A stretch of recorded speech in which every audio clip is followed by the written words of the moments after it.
All right, guys, welcome to another episode of Xposure Runs the Podcast. I'm your host, Mustafa. Today's guest, I immediately wanted to invite them up to the show. Since the state tournament began, they beat Illinois Lutheran 66-56, beat the number one seed Horizon 75-62, and just last night, unfortunately, dropped a tough game to Richards in the regional final 62-36. The first two games I picked against you guys, which then led your team videographer, Amir Flicks, that's ran by Brother Omar, who's actually in the studio today, capturing all of this footage for them. He put up a hype video after y'all beat Horizon using the video of me picking against y'all, which I'm not gonna lie, I thought that was pretty dope. Yeah. The beat and everything, the whole setup was really dope. I'm glad I was able to be used as some type of motivation for you guys. If I was, who knows? So with that being said, I'd like to welcome 21-year-old head coach, which is kind of odd. Jamal Ibrahim, you played at Revis High School. You're also a full-time student at Chicago State.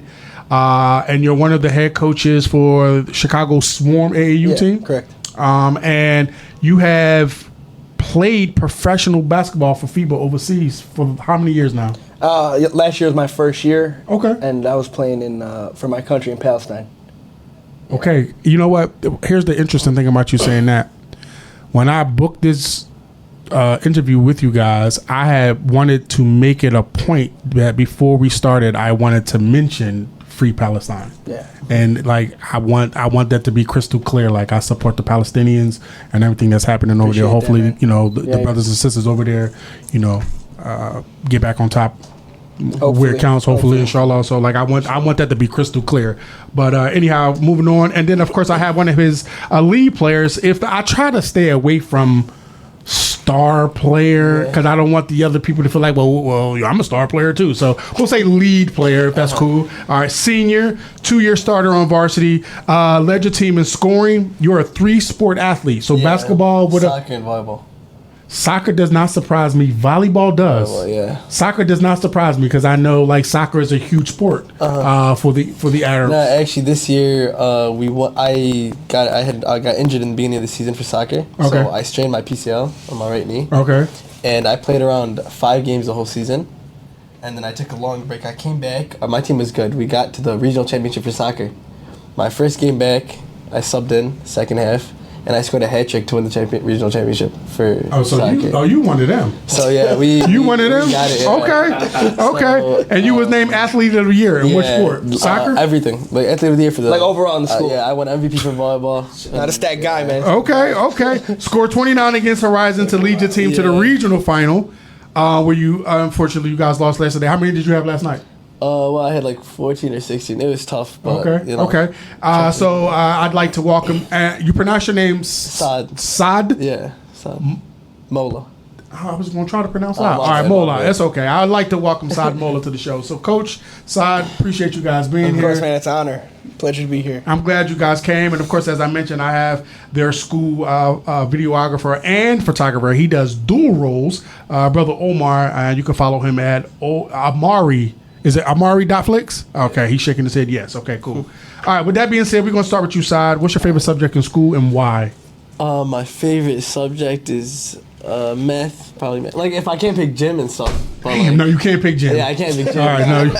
Yeah, you can't pick gym. But no, you can't pick math, yeah. So math. Yeah, it's just been, I don't like, because I'm from an immigrant household, So, school has always been joking. Oh, yeah, I know. Where are your parents from? My dad's from Bangladesh. Okay. Bangladesh, and then my mom is from Kashmir. I don't know if you know what Kashmir is. No. It's kind of like northern India, but it's a region that got taken over. Okay. So it used to be its own country, but it got taken over. And how long have they been in the States? My mom came here when she was around 9 years old, and my dad came here when he was like 21 for college. Okay, so technically your mom is not an immigrant because she's been here for a minute. But they've my dad is really into my parents always supported me with sports, but they never really thought sports was an option. I'm going to get to that because I don't want to say I know, but just from a cultural standpoint, I know like sports for the elders in the Arab household, like sometimes it's like. Yeah. Right? Yeah, It's not it's really not. okay. I'm definitely going to get to that. And for you, Coach, like, you are originally from Chicago? Yeah. I'm born and raised here. So Okay. Always same household, never always in the same city. And where are your parents from? Both my parents are Palestinian. Okay. My dad came here. Well, they fled here when he was a baby, so I think they got here when he was around 2. Okay. And then when he was looking to get married, he went back home, met my mom. Okay. So my mom got here when she was 17. Okay. Yeah. Okay. So they got married young. Got you. Now back to you, Saad. You said math is your favorite subject. Yeah. See, what's this? What, 4th or 5th player? It's consistent, man. Yeah. Math is just not my thing, bro. It might just be a thing for athletes, Like Yeah, I just can't. I can see his stats and stuff. Okay, I guess. Yeah, no, because my I dad's can an see that. accountant, so when I was younger, being bad at math was never an option. Okay. The second I was bad at math, there's a problem. Okay. I remember. So any other subject, but math. But man, but when math. it comes down to math, yeah, it's an issue. Okay. Yeah. Okay. Fair enough. Who's your favorite teacher and why? My favorite teacher. That's hard because I've been taught by my mom before. But now in high school, I would probably say There's two, because one of them is my history teacher. She actually came out to support us. She's been supporting us all, like the whole season. Yeah, shout out to her, man. She comes to every game. She came. She even brought us a cameraman for the regional championship. She's been What's her there name? Mrs. Nazir. That's Okay. her, yeah. But she's been there since I always talk to her. She's always hyping us up, always texting us, always up there. And her kids and her husband actually works for a rival school. Interesting. And she still comes out to support us. That's And even dope. after we lost them in the championship for the conference, she was still with us. She knew that we were gonna That's get dope. there. And That's we proved dope. her- we That's proved dope. her right, And you so- said you had two. Who's the other one? My other one is he's my Islamic studies teacher. Okay. He's Sheikh Mahdi. Okay. He was also he's always been he's inspired me a lot. Like the way when I was a kid, he's been teaching me a lot. Like every year, I've had him as a teacher, and he's been supporting us. He couldn't make it to our regional championship, but we know he always comes out to support us for everything. And he's always there. Now at Universal I'm gonna assume that some of the curriculum is based around Arabic. Yeah. We have a school, a whole school, and I don't even know if the school is still open in Philadelphia. It's called Sister Claire Muhammad. We used to go to Juma there, but they had a school that was there. How is it having the curriculum, from a traditional? Have you ever gone to any other traditional type schools? No. Or you always went to an Arabic school? I went to Arabic school, yeah. I've experienced other schools, all this stuff. My sisters went to public school, so I knew how Okay. it was. But no, I've always been in the Islamic school. Have you, from what you know of a traditional school versus an Arabic school, Yeah. what would you say the major difference is, including the Arabic component? The best part is that Universal, it's a small school. You know, Okay. it's not that big. We got 200 high schoolers, Okay. but everybody knows everybody, and everybody's your class. You've been with them since day one, and you guys are tight. Gotcha. You got no matter what, we all we've been together. It's really the brotherhood. Okay. Right. It's something that I feel in other schools. Whenever I see my friends from other schools, they graduate and they kind of move away from their friends. Got you. Even in school, it's pockets of friendships. But my friends that graduated from Universal, they still in college, they still talk to each other, they hit each other up, they hang out. Got you. They do all this. So it's kind of like a brotherhood. Especially yesterday, I realized that after we lost all the stuff, we're all crying, we're sad.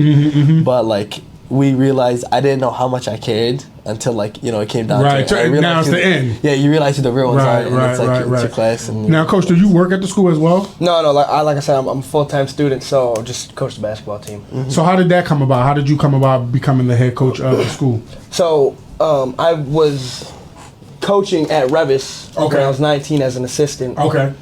And while I was there, Chicago Swarm had just started, and they were asking schools if any coaches trying to looking to coach AAU. So they hit up Coach Bahudos from Revis, who I was under, and I was like, yeah, I'll do it. So in my second season with Swarm, a kid from their school signed up and played with us. And at one of the tournaments, he's like, hey, yo, we're looking for a head coach. If you're interested, let me know. And the thing is, I've tried to do that, but because I signed with them when I was still 19. Right. I tried to do that at other schools, and as soon as they hear, oh, you're 19, nah, sorry, you're still a kid, Right. The thing with their school is, were people getting interviewed, but as soon as you see the facility and kind of the equipment they have, Nobody really wanted to do people it. were backing out. So, but honestly, to me, I was seeing that as, man, like these guys, no one believes in them. You know, everyone they're at the bottom. Like I seen that, I was like, man, I could take this team and do something with them. So I got in touch with the AD, talked it over, and then just give him a yes. And you played at Rebus. I saw a little bit of your highlights. You pretty decent player. I mean, hell, you playing for your country, so like you know, obviously you can play a little bit. Yeah. How would you say that you've impacted the team in terms of how you play? Like, do you try to coach them the way that you are as a player? Do you pull from different coaching philosophies? Like, what's your coaching mantra? So another thing is, like, it's a little harder for me to kind of like give these guys wisdom because I'm only a few years older than them. So it's kind of, sometimes it could be hard to be like, hey guys, come on, you know, to like kind of maybe motivate them or get them going, because like I said, I'm only a few years older, and I can imagine if I'm a senior in high school and my coach is 2 years older than me, it's kind of like, man, why I got to take shit from this guy? Right. You know what I mean? So I kind of coach them. I know how to instill confidence into them. Like I have 2 juniors. The kid Abdullah had 23 points. Like he has the. You can ask him. He can shoot it anywhere he wants. No shot is a bad shot for him. Right? I got another kid. No shot. He comes off the bench. No shot is a bad shot for him. You know, our point guard, not the best shooter, but his name's Moody. Moody, if you're open, you shoot it. So I feel like I'm really good at kind of like, I don't know, winning. I can put confidence into these guys. So I feel like that's kind of my. I'm glad you asked that. My follow-up question to you, Saad, is, you know, hearing him say that, like, you know, he's 21, he's not too far removed, right? Do you find that, or have you found that to be difficult? Maybe not now, but maybe in the beginning for the buy-in aspect? So, since, like, of course, the like, I've noticed, we've had problems before, all that stuff, like, throughout the season, especially when we were at the lowest of the low, you know, we lost by 65, started off with a really bad streak.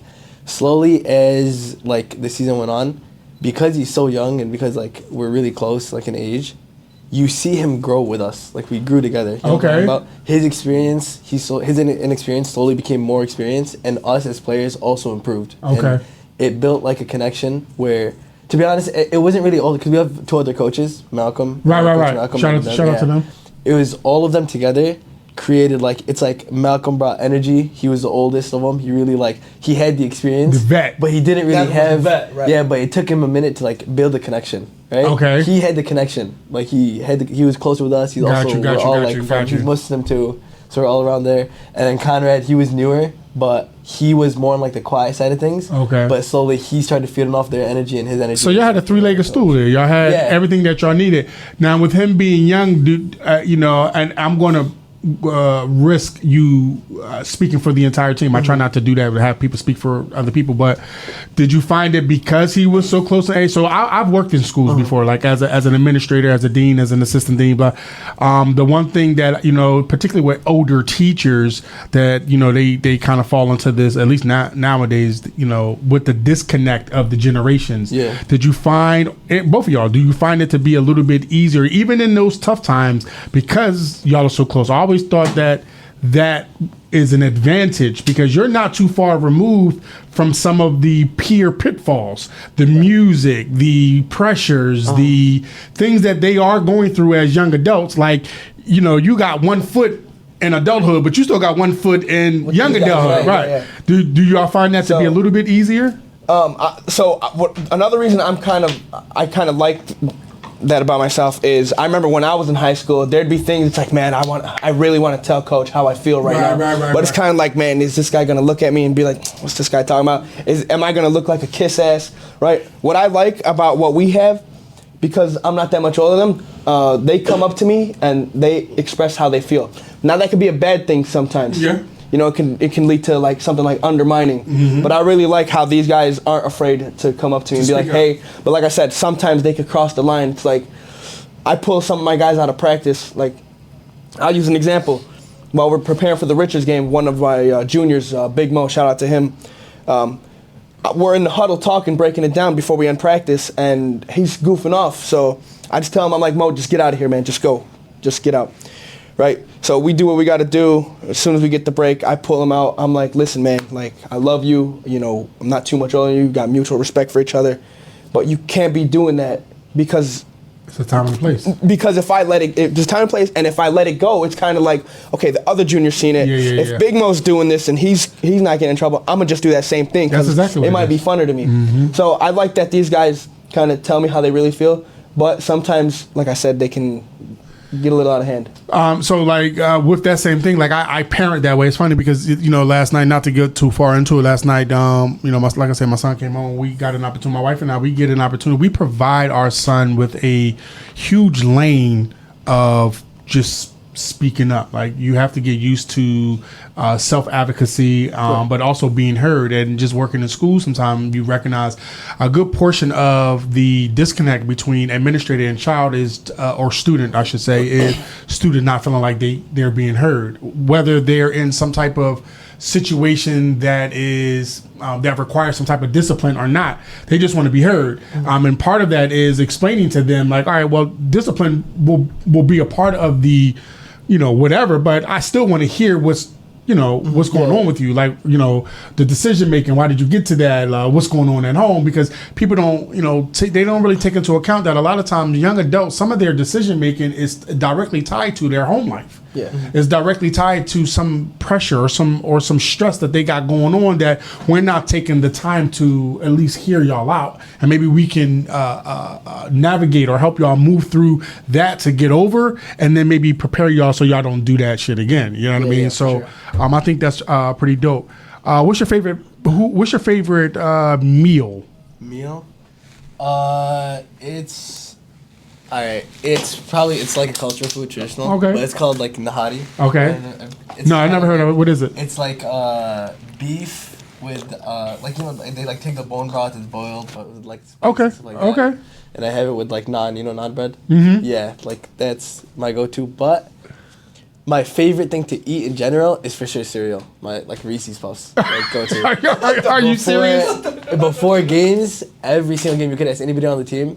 Everybody else is like going out like after school. We got a little time before the game or before we hop on the bus. And everybody's gonna go out to eat or something. I'm like, take me home, bro. I gotta eat my cereal. How far do you live from the school? I live really close. I walked out. Okay. So they take me home. I go home. I eat my cereal. And you good? Yeah, I'm good. I'm set. That's all I need. That's like my pregame meal. Okay. Without cereal, I can't hoop. So this is everyday thing. Every game. It's like Marshawn Lynch with a Skittle. Yes, hilarious. Yeah. That is hilarious. Who's your favorite teammate and why? My favorite teammate. All right. So I love everybody else. Of course. Yeah. But for sure, Ahmed. Ahmed is he's number 3. Okay. He was our other yeah, he's our other captain. Okay. Yeah. He's a beast, bro. All right, cool. He puts his life on the line every game. Like I see it. Like this guy, he averages like 3 charges a game. Can I take a moment and give him a hell yeah? Listen, man, this guy Ahmed Hamdan, it's crazy between me and him because. And what year is he? He's a senior too. Yeah. Wow. He barely made the team last year, and during the tryouts, I told him, I was like, look, man, I know that's your boy.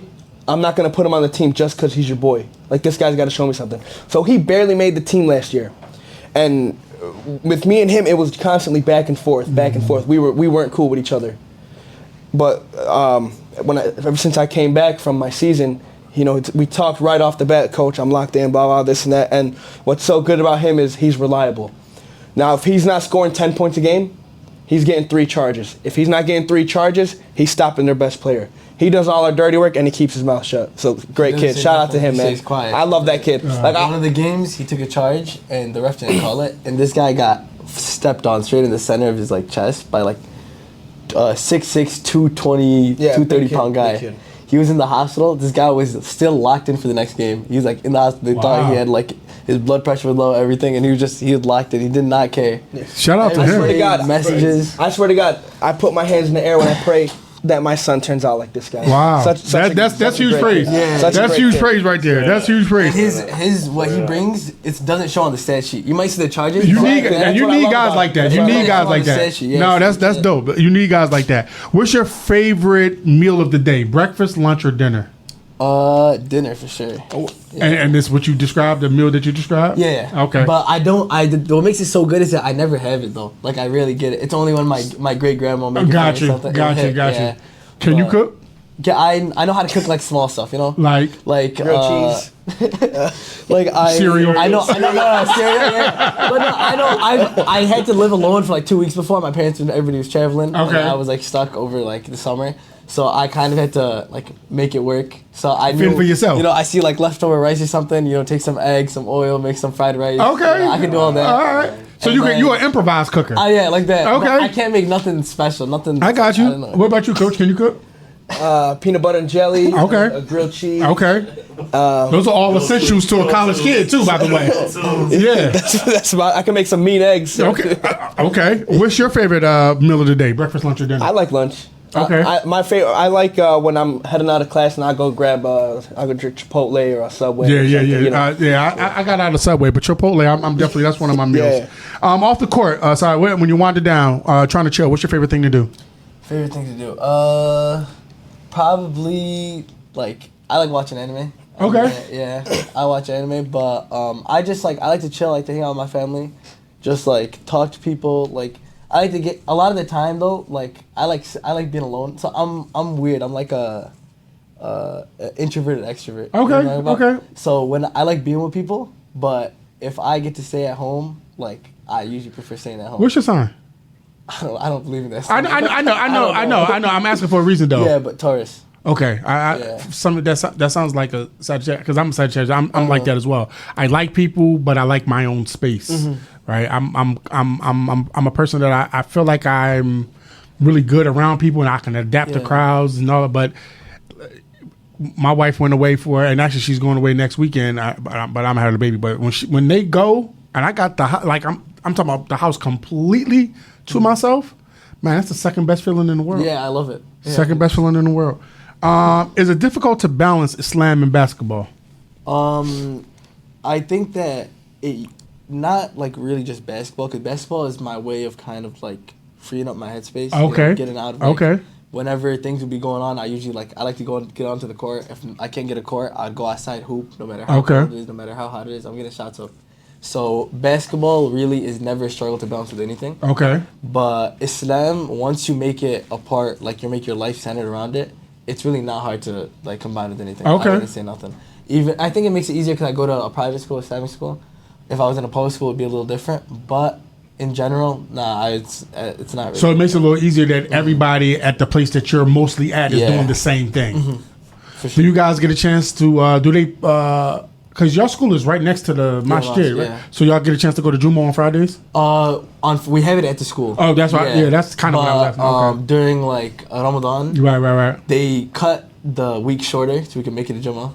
They shorten the days. Okay. They make everything a lot easier. They really. So that's into the curriculum. Yeah, into the curriculum. Yeah, it's part of it. Okay. They like to get you involved with it. Okay. How does your Umi and Abu feel about you playing basketball? Do they come to the games? Oh yeah, they do. Okay. They for sure do. Like they didn't want to go to a regional championship because they feel like whenever they go, I get nervous and I play worse. So they're really supporting me from like the side, right? My mom, she texts me, she sends me a bunch of messages about like she tries to watch the stream, send me messages and stuff. But no, my mom's my number one fan for sure. Okay. She's there. She supports me all the time. My dad used to not really, because he wasn't really a sports guy.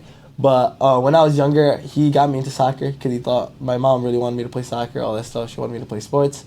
After when I came to like Universal, I started playing basketball in 7th grade, by the way. Okay. So when I started playing, my dad was they just thought I played, you know what I'm talking about?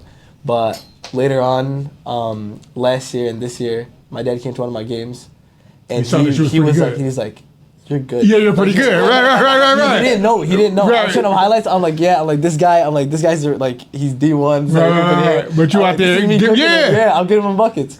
And he was like, he was like, after when we were like, I was like applying to college and stuff like that, he wanted to apologize to me. He felt bad. He's like, I wish I like Really? close for you. Yeah, he's like, I wish. Do you know how big that is for a parent, let alone an adult, to find it in themselves to like apologize, whether it's their child or not? Yeah, that's I was like, I didn't blame him nothing. I said, it's all right. Like, That's pretty dope. Is what it is. Coach, you're still fairly young, new to coaching. Do you have a Mount Rushmore currently of the best high school coaches in Illinois? Who's your list? I mean, I never thought about that, but if I had to put one together, This is your list. because I played in the suburbs. Oh, okay. You know, so I know, you know, with what's recently been going on with certain teams, certain names kind of Pop out. Yeah. Okay. But Lance Irvin's up there for sure. Okay. You mean Mike Irvin? No, Lance when he was at Morgan Park. Oh, no, that's Nick Irvin. My bad. Nick. I'm thinking that Lance is their brother, though. No, because when I first enrolled to Chicago State, he was the coach. Yeah. Nick Irvin's up there for sure. Yeah, Morgan Park. I got to put my coach up there. Okay. Coach Bahudos. Okay. This is your Mount Rushmore. Coach Tracy, he's at St. Lawrence right now. Okay. And then me. Me. Yeah. Okay. I'm not mad at that. This is your Mount Rushmore. I'm not mad at that at all. What made you want to start coaching? So I was COVID year, you know. Right. And I'm like you seen my highlights. I wasn't crazy good. I was decent. I was an okay player. You know, I was a shooter. That's about it. So your COVID year was Xavier's sophomore year at Marist. So 2020. So that whole, if you weren't a 3, 4, 5 star, your whole recruitment process was kind of, you know, like there was no recruitment. There was none. Right. So didn't really have too many options. I said my plan was to just work on my game and then just walk on at Moraine Valley. Okay. And that's what I did up until it was time to go and try out and stuff. And I was like, you know what, man, like, forget it.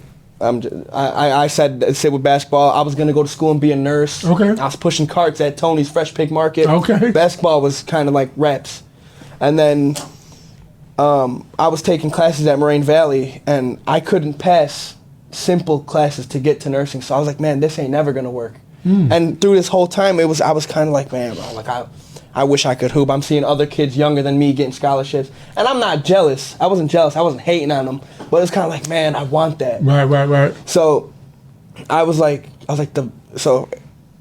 thought college basketball was kind of like shut out. So I hit up my coach from Revis, and I was like, yo, is it cool if I come shadow you? I kind of want to like see how it goes, learn about it, trying to get into this. That's exactly what I did, and I loved it. So I was super focused on coaching and didn't really care about playing ball until Revis signed the JV coach from Hillcrest, Coach Patella. Okay. So I was kind of like third in command. Gotcha. So it was Coach B, Coach P, then me. Okay. And this guy knows everybody. You can, coaching at a school at Hillcrest, colleges are always in and out. Yep. Yeah. So one day, me and him kind of had this conversation, and I was like, man, I would do anything to play ball. And he was real cool with the assistant coach at Aurora University. And I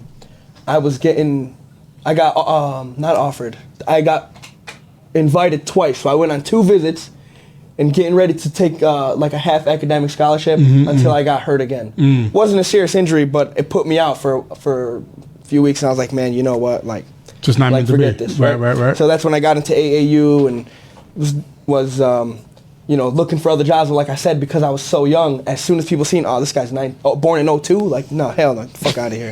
Yeah. So go ahead. So when I met the one kid at Swarm, Bassett, shout out to him. He's also one of our starters, one of our best players. I got in touch with the AD, and I was like, you know what, let's do it. And because I was coaching at a Muslim school with 99% of them are Arab. My country reached out to me like, hey, we hear you're coaching. Really? Yeah. So what people don't realize is I didn't play for my national team. I played in the league in Palestine. So I wasn't playing for Team Palestine. Gotcha. I was playing within the PBF. Okay. So when they reached out to me, it was like, man, like this was meant to be. Wow. Everything that happened before was the setup to that. Yeah. And what's crazy is I don't think there's another person in the world that got paid to play basketball and never played a game in college. No, that's very unheard Yeah, of. I don't think anyone else has ever done that. That's So that's pretty kind of dope. like my claim at fame. Right? Hey, I mean, that's a good claim I gotta to fame. sell myself high. Yeah, definitely. Yeah. You guys, after talking to you, you said you had lost one of your best players to transfer. How did that affect you, if at all? Yeah, so when I was overseas, Coach Malcolm kind of took over, and I would say Coach Malcolm, when it comes down to basketball knowledge, he's smarter than me. Because like we said earlier, he's the vet. He's the vet.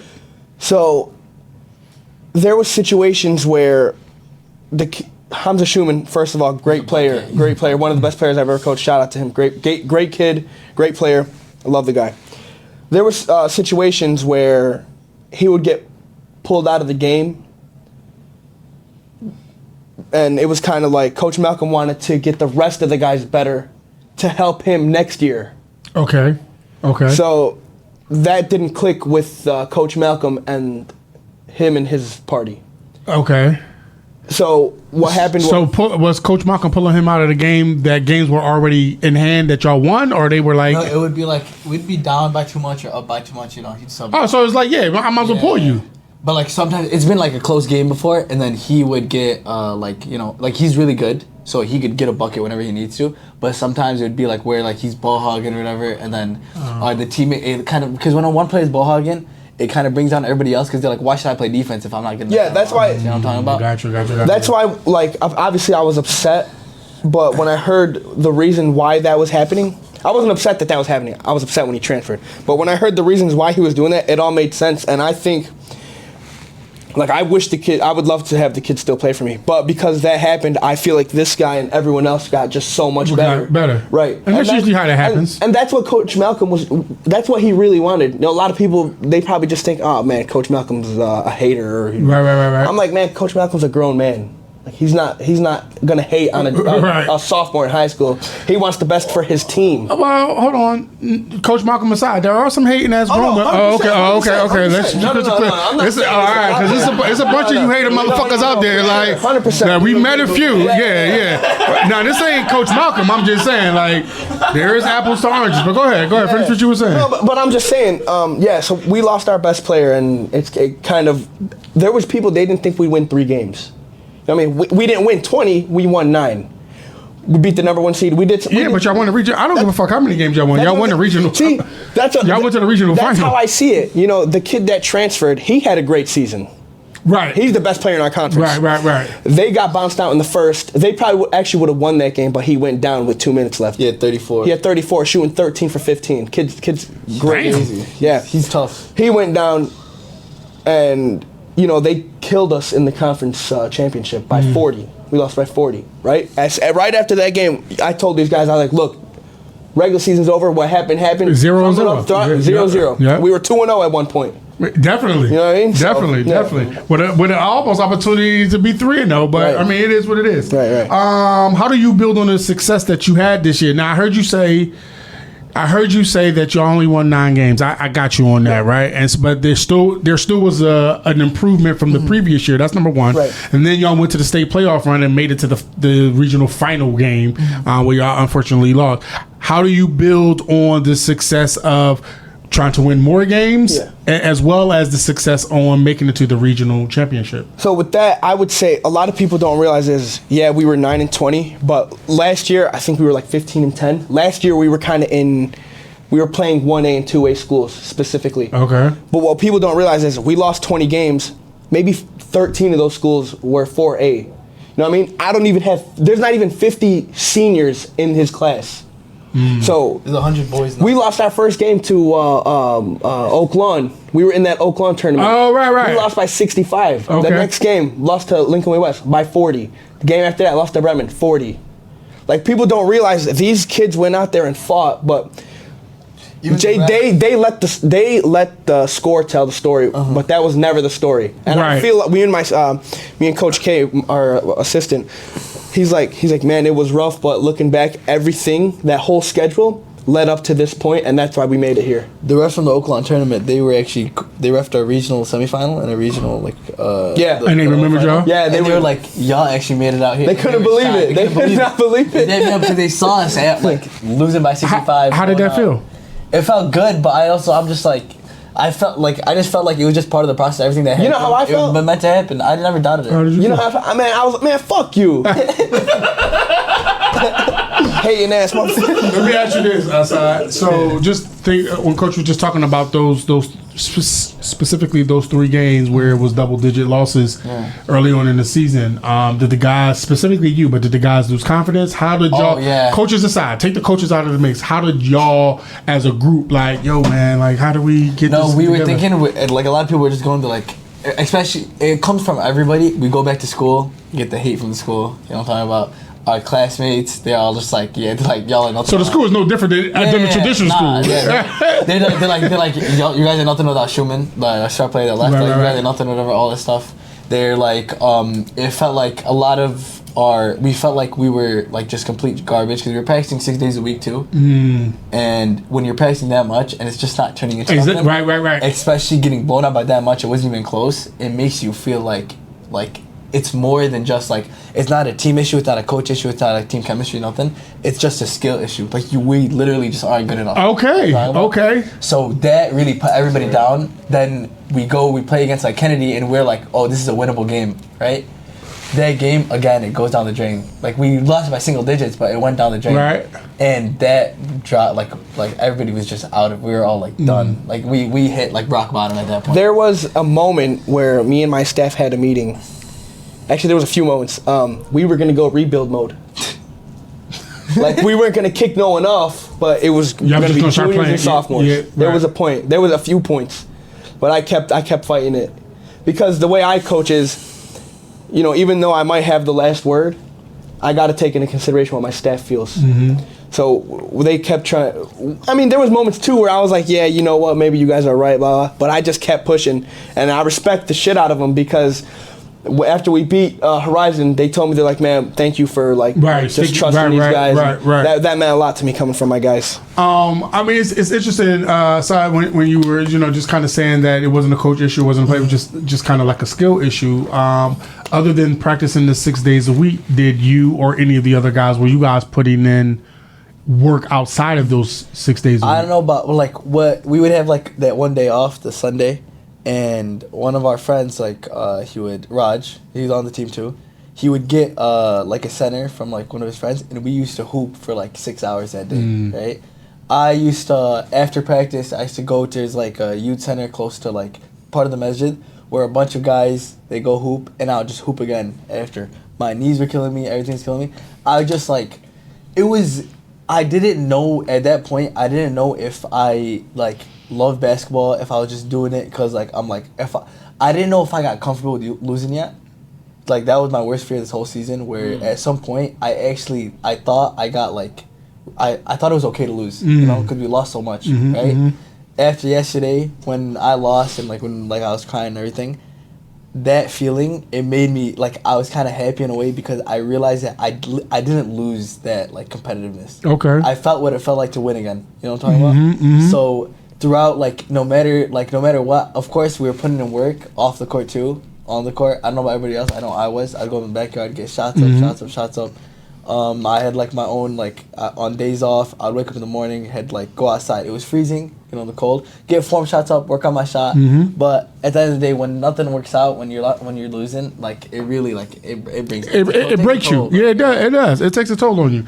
And it's interesting that you say that because some people, players and coaches, administration, staff, programs, when they're losing so much, it does become a thing of like comfortability. Like with anything, you just kind of get comfortable with it. So that's interesting that you say that.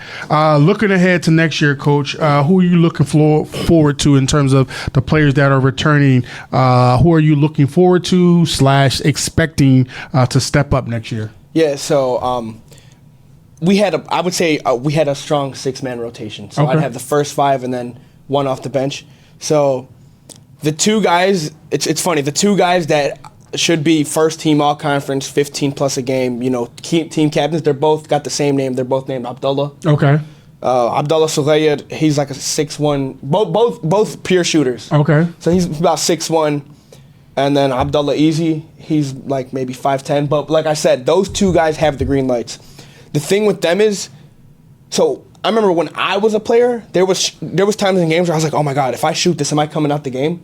With them, it's the opposite. It's like I've taken these guys out the game because they didn't take the shot. I'm like, man, you got to shoot that. You have to shoot that. Boy, he's ready to just shoot the ball. The game sometimes at halftime, shoot the ball with their two names next to it. So expect a huge year from them. And the good thing about those guys is great attitudes, and they want it. Like I'm not worried about not having a leader next year, or not having the guys looking forward to wanting to work hard.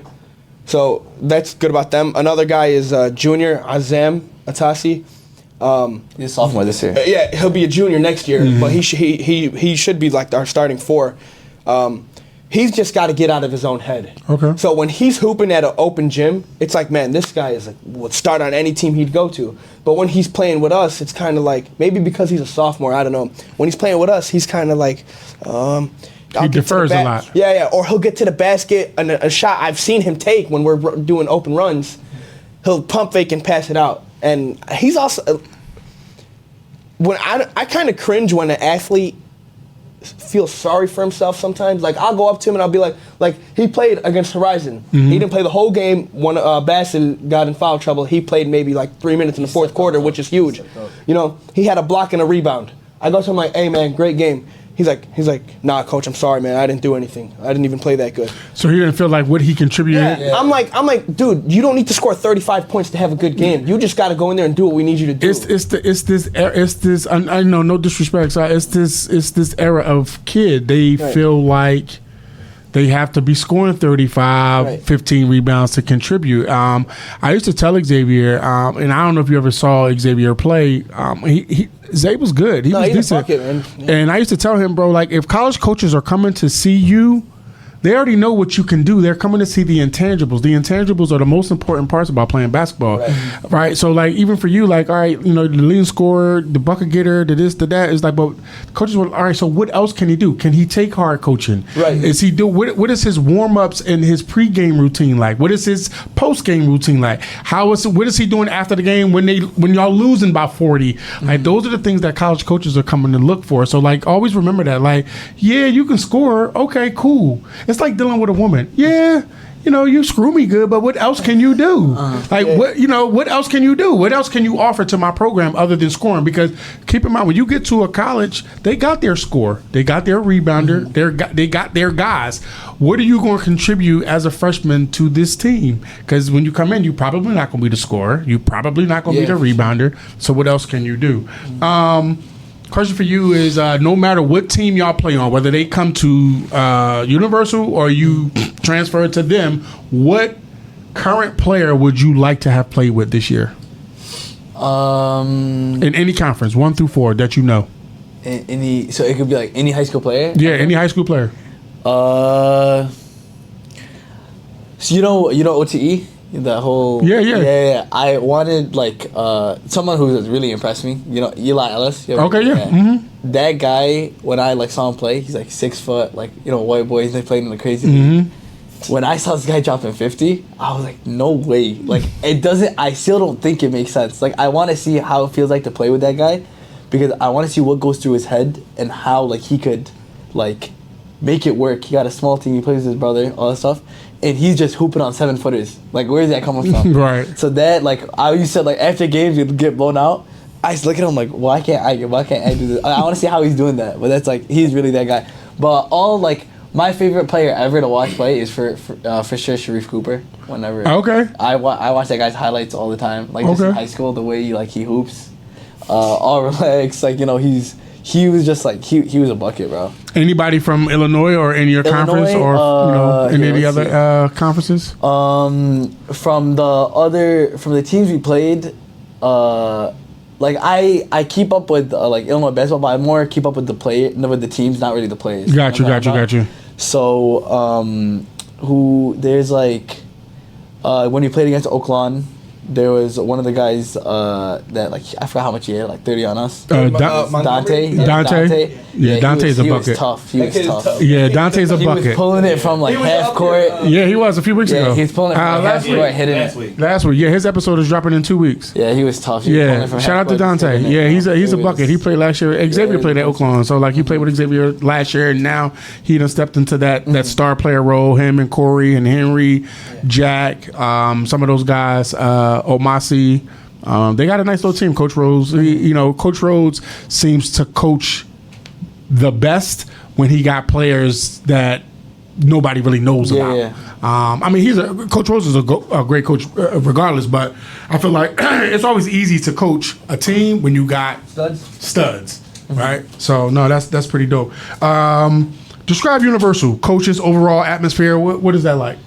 So Universal is really like it's a small place, bro. It's a small, like, no one really, like, sports, especially at the school, don't really get that much attention. So like, to be honest, like, when you go, like, we're the basketball team, and like no one really like knows, like, acknowledges you until you get somewhere. You know what I'm talking about? So first thing, it's seeing the switch up of all these, like, the switch up of the school right after we got to the regional final. Everybody, like, all the haters just turned into, like, now they fans. Now it's like, see, I couldn't be you because it's like, nah, keep your asses over there. I'm just like, but they pull up to the game, but at the, like, Universal, it's where, like, you pull up to the school, no one knows who you are, and then, like, the coach is like, oh, the girls got packed, like, middle school basketball practice or something like that.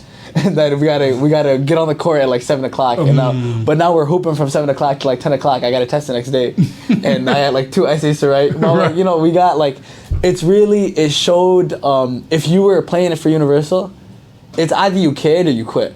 Right. You know what I'm talking about? There was no middle ground. It's the only way to put it. There's multiple players on the team that quit. Right? They were like decent, but they were just like, I don't got the time. Like, like, you're busy. It's like everybody, like, teachers are signing work. They don't care about like sports, nothing. It's either if you want to hoop, you got to make sacrifices. That's how it is. Okay. What has been your best moment in high school so far, on and off the court? Best moment in high school? That's a hard question. So we went to Amra, Amra, like the in Mecca. Okay. I'm sorry. We went to Amra over winter break.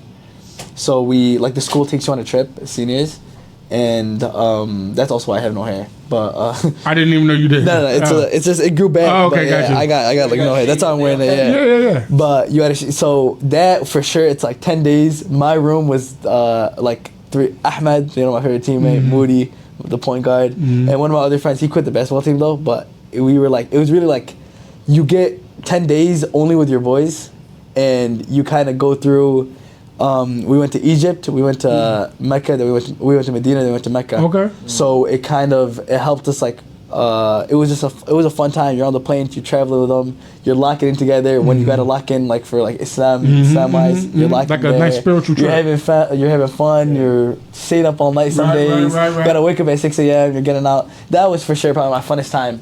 But there's a bunch of memorable times, like, of course, winning the regional final for soccer, that's like coming off an injury, scoring a hat trick. It's like, the kind of like the dream. You know what I'm talking about? You're like, oh, like the Bernard King. Yeah, like, you just pull up, you do your thing. Yeah. Of course, every basketball season, like every sports season, I always have fun doing it and playing just everything, just really just being with this class and all that. Okay. Now that you're a senior, your year has officially ended as far as basketball goes. I know the school year is still going on.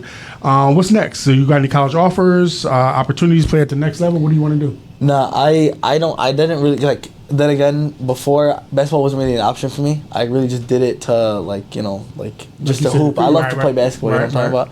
So, I have no offers, nothing. Like, okay. I'm not signed anywhere. I just, like, I'm more focusing on, I'm going to try to go to college for whatever, I want to do, like, computer science or, like, software engineering.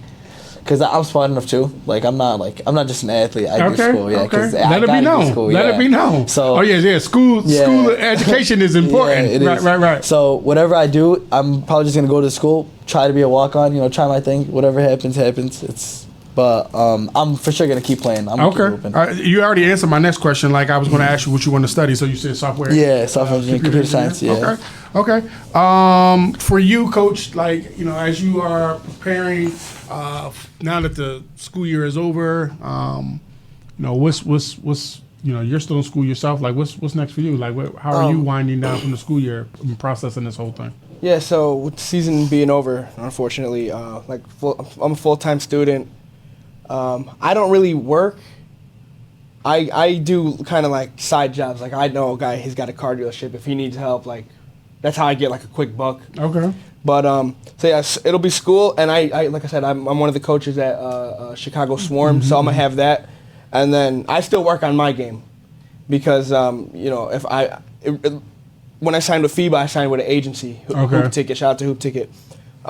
So I do school, then I'll go do DoorDash or something for a little, just stay on my feet, and then I'll coach AAU, which is only once or twice a week practices. But other than that, I work harder than these guys, man. No, I'm usually in the gym. Are you preparing or prepared if they reach back out for you to go back overseas and play? Yeah. I was actually I had a phone call in January. I wasn't agreeing to anything, but they kind of shot me an offer again, same club I was with. But obviously, the thing with that was, with all the stuff happening to our people, it's kind of impossible. You can't have a basketball season with with that stuff going on. Right. So I would say I'm ready if another team calls me from a different part of the world. Got you. So So I mean, it's school and basketball with me full time. Okay. For college for you, Saad, basketball aside or included, so keep that in mind. What are you looking for in a school as far as college? All right. So the college I want to go to, I'm hoping I get accepted. All that stuff is University of Illinois Urbana-Champaign. Okay. That's the plan. But I just want a good program. I just want just a nice environment. I don't mind going out of state. I don't mind living alone. All that stuff. My parents are also they don't mind me leaving there in support of it. All that stuff.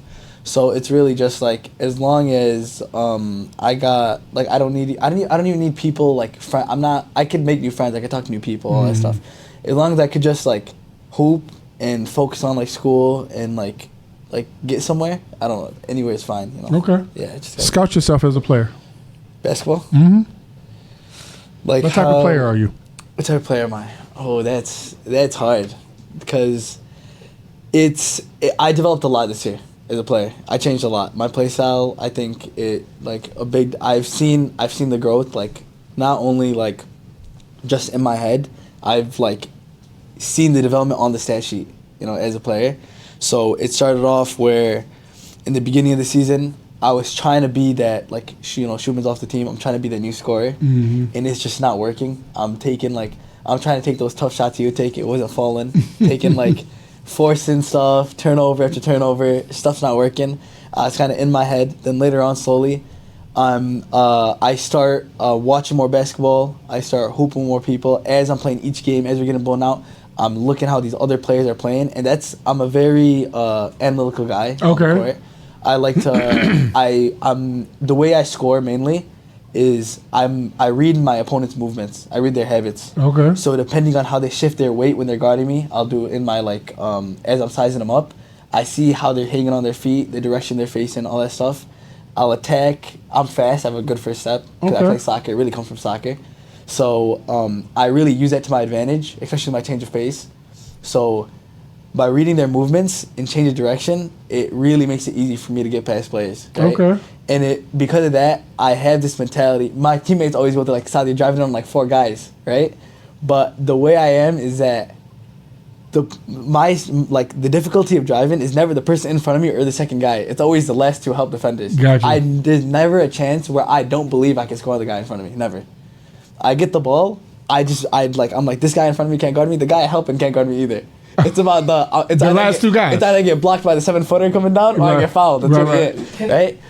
Can you imagine watching that as a coach, going on 4 guys?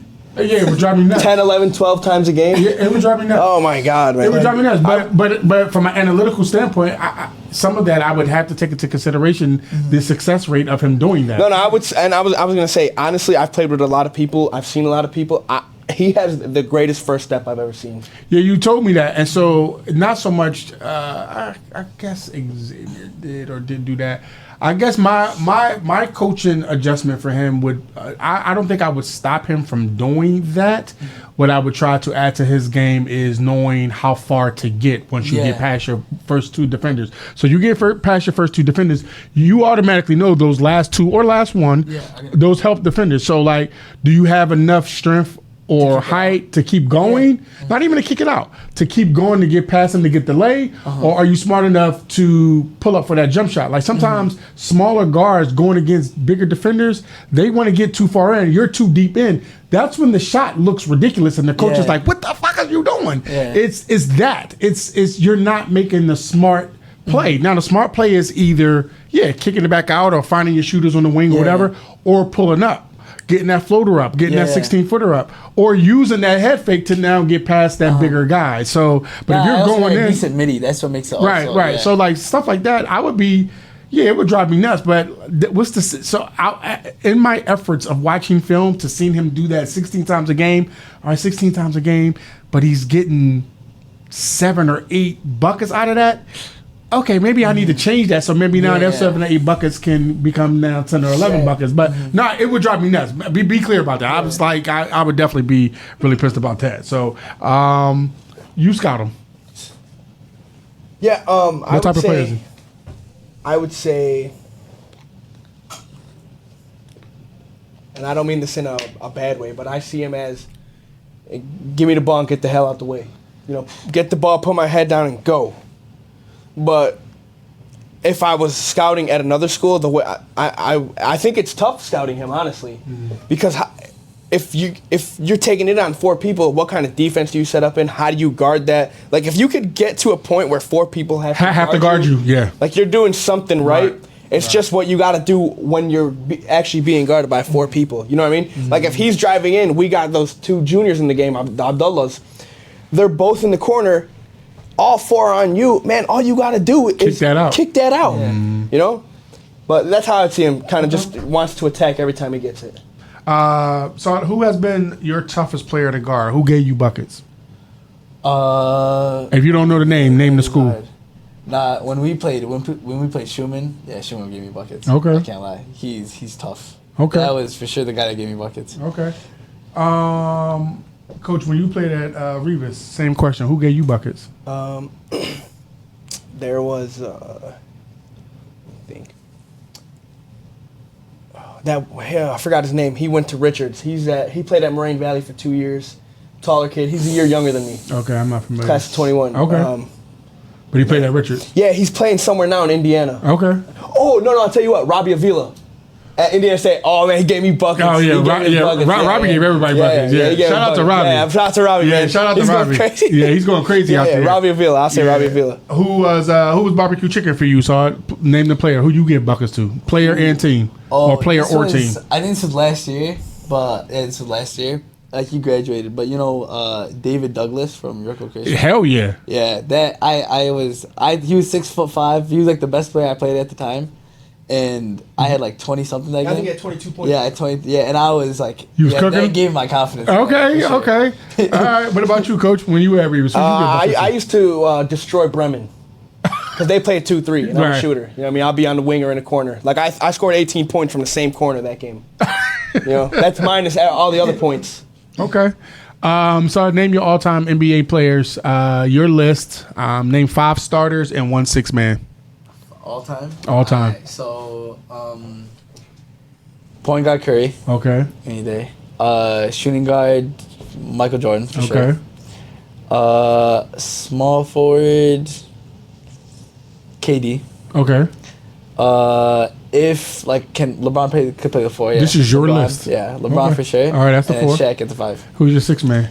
6-man.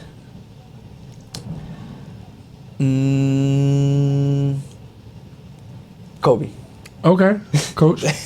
Man, you gotta either start Kobe or not. Yeah, I know. Oh, he can't be on the team. I would say D Rose. Okay. At the 1, Jordan at the 2. Okay. Kawhi at the 3. Okay. That's the first. KG at the 4. Okay. Hakeem at the 5. Okay. And John Lucas the 3rd as the 6th. Because watching him when D Rose went down, I was like, man, I want to beat Justin. Okay. Because he was what, 5'7", 5'8"? Yeah, at that, maybe. I trained with him before too. Okay, So okay. he's yeah. All right, Maz is AI, Kobe, MJ, LeBron, Hakeem. I'm a huge fan of Hakeem Olajuwon. Huge fan. I've been a fan since I was a child. Before, a lot of people don't know this. His name was Akeem. Akeem, right. Before, I think up until maybe his third or fourth year in the league. I was a huge fan. I used to think it was fantastic that every year around Ramadan, he would fast during the playoffs. I used to think that was so dope. And then my sixth man is Jamal Crawford. That's a good one. Yeah. I think my team could take on anybody. Now that the season over, what's your goals for the remainder of the school year?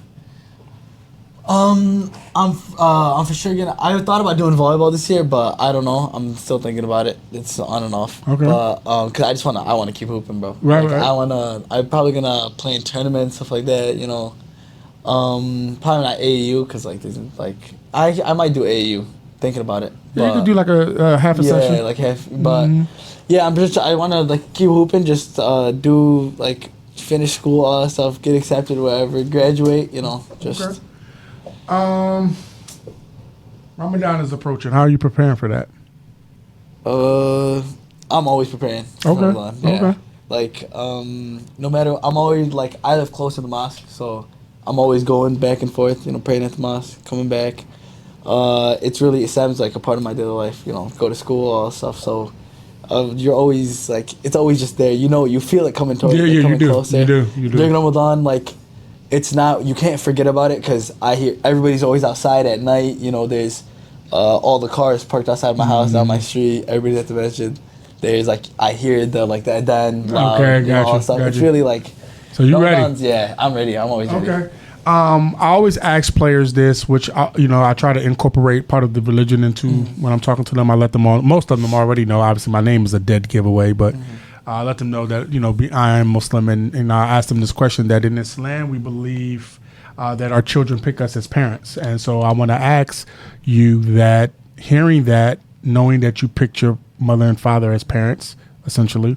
Talk about them. Like, what do your mother and father mean to you? Your family as a whole, but specifically your Ummi and Abu.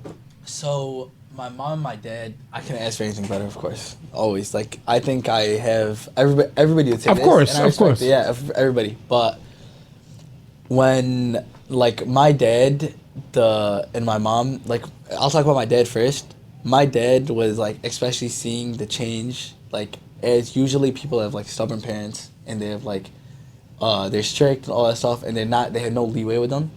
But for my dad, seeing him like develop and like slowly like accept and like respect, like I slowly feel the more mutual respect between me and him, especially like for sons. A lot of the time, getting older, there's a lot of fights. A lot. But even when like we would argue about school, my dad would be like, "You're wasting your time like playing all that stuff," and seeing the change of him like support slowly and like respect it and love it and accept it. Yeah. Really like it shows like his growth and his like why he's such a good parent. My mom since day one, like she's always been like my number one fan, always, like no matter how the amount of times, like whenever she like you could even ask her, like I've come back from games crying like in her arms. And she just hugs me like, like it's okay, all that stuff. She's there. She's like, keep playing. She comes to all my games. No matter what, she'll call off work, come out. And 2 years ago, my mom got sick. She was like in the hospital for a bit. And I was like taking games off like soccer, and like it was the middle of the soccer season. And I would visit her. I would go to the hospital, and the nurses would tell me every single time, they'd like, you are all she talked about all day. She just talked about me all day. Are you only child? No, I have two older sisters. Okay. But I was all she talked about all day, and that like even when she was at her lowest, seeing that like how much she cared, like and how much like I actually meant to her, it shows that like she was like best parents I could ever. It's interesting. Like I'm watching you talk about your parents, and like your whole body shifted, your face lights up when you talk about your mom and dad. But let me say this, as a father, like hearing you talk about your dad is really heartwarming, because when and if your dad ever hears this, to hear him, for him to hear you recognize his growth from, you know, the stubborn parent to, in your mind, the stubborn parent, but to him, it's just parenting. Yeah. Right. To hear, for him to be able to hear you talk about his growth, like he's going to appreciate that, because as men, we don't necessarily do things for people to notice, but it does hurt when they don't. Yeah. Like, I don't make decisions as the head of my household to like, oh, I hope my wife notices I took the trash out today, or I hope she notices X, Y, and Z. But, you know, when she is like bitching and complaining about the other stuff, it's like, well, damn, you ain't noticed I did this. You know what I'm saying? So like, you know, that's a part of the growth and development as becoming a man. So I love asking the athletes to talk about their mothers and fathers. I am very careful, and sometimes, because I know, thankfully not yet, we haven't had an athlete up here whose father wasn't involved. I can't think, but I just love to hear that. I love to hear I just love to hear the players talk about their parents and, you know, what that family dynamic means, because family is very important to me.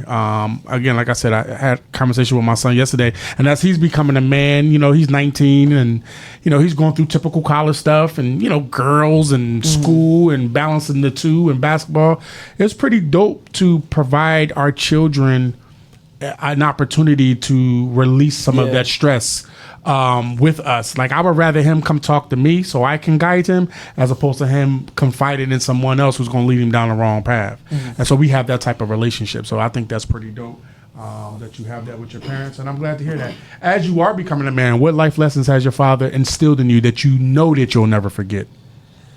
Oh, there's a lot. There's like every one of the things is what goes around comes around. That's always been something that he's always told me. Whenever I do anything, before getting mad at me, he'd always like let me know. He's just like, whatever, he said, be ready, like be prepared, like for whatever's gonna come after, right? Second thing was always, if you fail, if you fail to work hard, then actually I wrote it down, bro. Here, wait, let me check this. All right, go ahead. It's dope that you got it written down. That means that it was an impact. Yeah, it means something. Here, wait. Somewhere. All right. If you do hard things in life, if you do hard things in life, life becomes easy. But if you do easy things all the time, life becomes hard. All right. Ever since when he used to tell me that, it used to make, like, whenever I used to take shortcuts for things, all that stuff, it made me not only become comfortable with like pain and become comfortable with struggling and things, or like always having a hard time, but it used to like, it really changed my mindset. Whenever anything would go wrong, I would really like, I'm not the type of person to get mad at things, no matter like, even like people could like, if even when I'm on the court, if my opponent's like talking trash or anything to me, all that stuff, I won't say nothing. Like, I'll just like look at him like whatever, like, you know, just, I'm very passive about that stuff. So he, like the way, especially that he lived his life, he was like an immigrant, all that stuff. He used to work 3 jobs, he was in college, all that stuff. He was telling me how hard he used to work.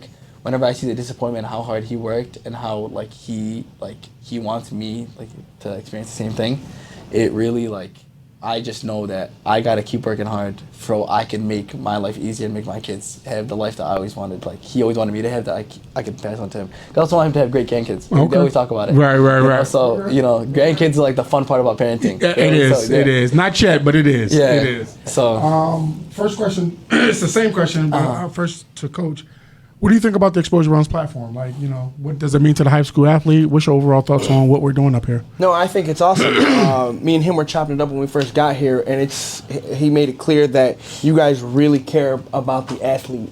You don't care about what school they go to or what they did or didn't do, and that's great. I mean, you guys said it yesterday in the live, like there's some people trying to copy you, but I don't know who it is, but I doubt they do it the way you guys do it. The way you guys do it is great. I was telling him, this is, for me and him from the school we're representing, man, this is like Hollywood. You know what I mean? And I told them, I showed them a video one time. I was like, we're gonna be out here one day. I swear to God, I actually said that one time, and we're here. But what you guys do is unmatched. And then when he told me that you do the unsigned senior thing, I didn't know that. I think that's really good, man. So I started that platform with the showcase, and more particularly with the unsigned senior thing. It was really two things about that is really important to me. The first thing is the actual event itself. And the second thing, well, really three things. The second thing is providing these high level platforms and opportunities. I don't charge for none of that. Everything comes out of pocket. Either I raise the money, or my partner Ryan Forehand, he provides the money. But it's important. I think that is really important to provide these type of experiences for these type of players who, parents don't have the money to provide that. Yeah, I just kind of took it as my own personal thing. And then lastly, particularly with the unsigned event, it's important to have, we have Omar in here. It's important to have videographers. We're living in the social media age where video and photography is important to any opportunity that could possibly come your way, no matter the level, right? From Division III in the IA, JUCO, prep school, Division II, Division I.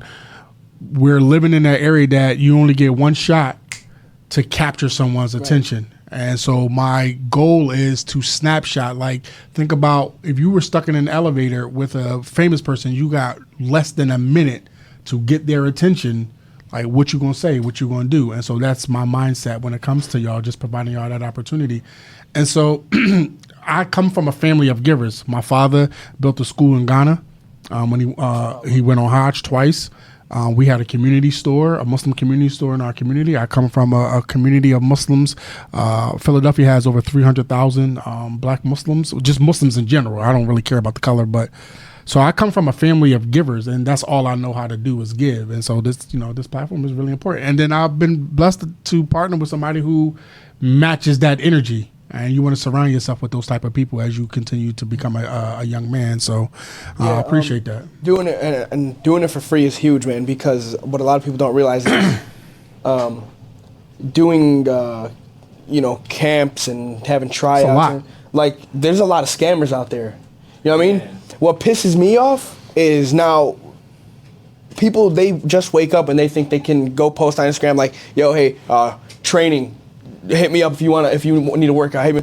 It's like, man, you don't have no credibility, but this poor 8th grader is gonna pay you $50 or more, or some random guys putting together a camp where it's $150, telling you all these college scouts are coming.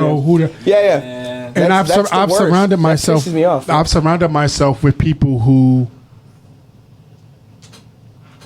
provide me the tools to know, that I've now become the person where parents reach out to me like, is this legit or this not? And if I don't know, I have people I can reach out to. I can call Derek Ellison, who, is my mentor.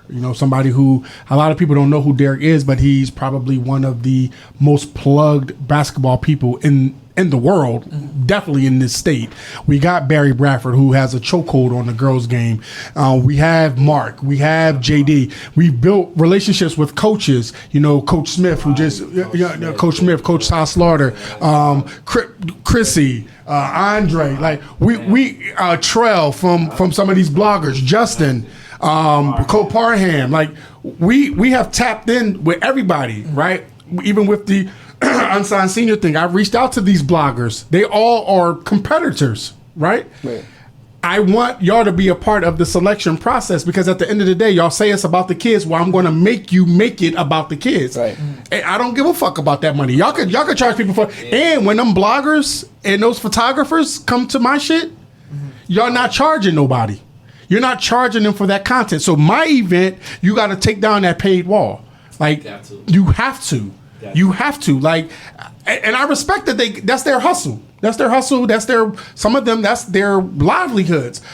But my platform and what I'm doing, because I know it has value, is for everybody. It's an all-inclusive, now what we do as far as making it inclusive in terms of selection process, that's one thing, but it's all-inclusive. Like, everybody gets a chance. So same question, everybody eats. So, and then, again, for, the videographers and photographers like Omar, it's an opportunity for them to showcase their skills as well. Like, what can you do? So what we always say at our events, where we having a networking event, we just playing basketball. It's a networking event. So the coaches are networking with each other. You'll come, you'll see some college coaches, you'll see some other high school coaches, you'll see some players, you'll see some other players. Omar come and see some videographers and other photographers. Everybody's networking down that bitch. And I'm the reason because of that. That's what I like about it. So for you, like, you know, talk about the platform, like what you think about it. When he first told me about it, when I saw the clip, I was like, when he was making the highlight, we all saw it. I don't know if he told you, but right when he sent that clip to us before our game, and one of the team, Ahmed, he was like, hey, when we bust him today, make that part of the mixtape, make that the introduction. All right? So that was it? That was Ahmed's idea? Ahmed's idea, yeah. Shout out to Ahmed.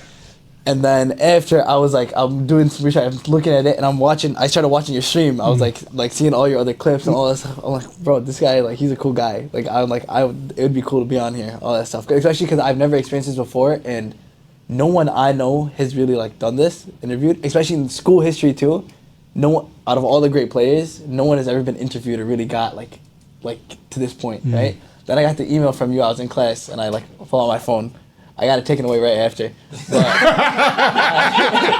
I had to get your email. Go ahead. It was in calc class, and I get the email and I see it, and it's like scheduled for like 11:30, 1:30. I was so hyped. Like I was actually, I'm like, okay, I go to the bathroom. And I go to the bathroom. I'm like, this is crazy. Like I was geeking actually. Like I was going crazy. That really I'm not gonna lie. That really makes me feel really, really good.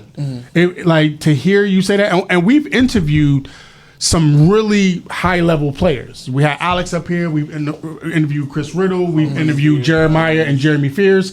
I mean, shit, my own damn son. You know what I'm saying? Like, I'm never going to shortchange. But we've interviewed a lot of Dante, you know, Darius Hawkins, coaches. And so to hear, and they all have had the same, you know, like, they all show us that same love. Like, man, this is dope. This is dope. But to hear you say that, like, you know, that really makes me feel good. Like, I appreciate that. Yeah, I thank you for being on here. Like, this is actually I was telling my dad, I was showing him, I was like, man, we're about to go do this interview. Only the best of the best. I was showing him, and you know, Michael's up here, and you got. I was telling these guys, I was like, you got to be a 3, 4, 5-star athlete to get up here. I mean, that's what I'm saying. This is like Hollywood for me and him, for the school we're representing. No, I appreciate that, man. And shout out to the teachers, the imams, the sheikhs, the students, the support staff, all at Universal. Like, shout out to them, man. You doing a good job over there, bro. If nobody has told you, whether players or wives, or you feel it, like, you are doing a good job. Like not even so much what Omar did with the clip, but you guys had caught our attention, right? I'm not gonna lie, the clip added to the, like, oh no, we need to get them up here now. Yeah, for sure. But we pay attention. We are paying attention. We not just, you know, it's fun. We really didn't. I take that shit real seriously. Really is. I take that real seriously. Like, even like some of the picks we just did yesterday, when they started, the ones that we had picked to win, and they started getting bust. Yesterday, we picked Hillcrest. They lost. Like, I texted him like, damn, Hillcrest done lost already. Like, so we really put in some thought, even with the teams that we don't really know that much about. And we're not afraid to sit up here and say, oh, we don't really know these teams. We doing whatever research we can on them, but this is what the platform is for. Like, because we don't know, let's get them up here and talk to them. And some of them teams that's further south or even further north, we now put ourselves in a position, we don't need them to come in. We can send them the link, and we can just tap in and interview them right there. Man, we done had the president of Dick's Sporting Goods and the Game Changer app up here. Really? We interviewed him over line. So, like, we growing. We're growing, and hopefully soon, you know, we'll be on a national scale. But whatever we can contribute locally, and just from the region to the culture of Illinois basketball, we all with it. We with it, and we recognize how important, you know, the video and the photo people are to this. They are a very important part of this culture. There is no basketball culture without them. Right. Like, none, because don't nobody know about it. Think about how this shit has progressed over time. Like, without the video and photo people, there is none. Lastly, before you go, so actually both of you, matter of fact, I'm gonna start with you, Coach. I want you to take about 30 seconds. Give yourself a future message. I set out a goal when I was 19 to become the youngest Division I head basketball coach ever, and I'm gonna make it happen. You're gonna be at the showcase, and there's gonna be some coaches there, so it might happen sooner than later. Hopefully. Saad, go ahead, give yourself a future message. No matter what happens, no matter how low you get, like just keep doing what you love, because that's the only thing that'll keep you moving, keep you going forward. That's it. Okay. Before we go, I want to give do my shouts out. Of course, I want to give a shout out to my son Ziggy, who was in the other room, drove me nuts. He wanted to bring 12 toys over this. Yeah, I said no, so he's in there playing with 7. My other son Xavier, who's in college, I'm really proud of him. He's doing phenomenal things. Just his development and growth to becoming a man is like very heartwarming. Like I just get really emotional when I think about him as he's developing into the next step. Like, it's dope. To my guy sitting over there, Bo Harris, with AGM Plus. He's doing amazing things. We're doing amazing things. And shout out to his family as well. My guy from Numerex, Tyree Booker. Of course, the guys who sponsor us, the gear, the backdrop, SVI, Grant and Anthony Leach. Those are my guys. We got a new backdrop coming soon. And of course, we got the sweatsuits. We got hoodies for sale as we try to raise money for the showcase. I'm doing it for free, but the shit ain't for free to throw. All right? It's not free. If I give you the overhead, you would be like, Moo, why are you doing that? Because it's for the kids. But our overhead is Support is all we ask. It is all we ask. Support Just is all we please, ask. and I ain't even begging. I have shit to sell. You can buy something and support. But anyway, of course. The shit is definitely fire. Of course, the Derek Ellison, National Director, Scouting Consultant for Macaroon Fire, Shot Prep, Example Academy, aka the Bone Collector. Shouttown Showcase and the Unsigned Senior Showcase coming up March 30th. My guy Ryan Foram down at 167. I did it before we went on the air, so I'll do it while we're on the air. I'm going to officially invite you to the Unsigned Senior Showcase as a player, and we're going to invite Omar as well, and he's going to be your personal videographer and photographer. You've never been to this gym? Have you been to this gym yet? Is it the one on the 24 or something? At 17th. 17th? It's on the 17th floor. Overlooks the city. I haven't been. You haven't been there? I haven't been. Yeah, you should probably bring some wet wipes because you definitely. Really? It'll be that type of excitement. All right. No, I'm looking forward to having you guys down there. Thank you for coming up. Thank you for thank you specifically, brother, for pouring into these brothers, making basketball not taking away the integrity of Islam, but also providing like a sport. It's great. Yeah, something to look forward. It's pretty great. Good luck to you with the rest of your school year. I hope you do play volleyball. I think it's dope that you do play volleyball, by the way. And you can get a scholarship from there too. It's scholarship for everything. It's scholarship for everything. It definitely is. And I know he wasn't on camera, but I do want to give a shout out to Omar, who has been taking pictures and video for the wrap up for their school season. I think you're doing great things, young brother. Any support that you need from us, do not hesitate to reach out. And as a matter of fact, I'm going to talk to Bo about something else as it relates to you. So we'll see how that works out. With that being said, appreciate y'all being on the show. It's a pleasure, man. It's crazy that we're here, man. Since I've seen the Instagram page, I was like, man, I got to get out here one day. Here we are. I'm glad to provide that for you. So you completed one goal. Now we got to get you to the D1. Boom. There we go. All right, y'all. See y'all on the next episode.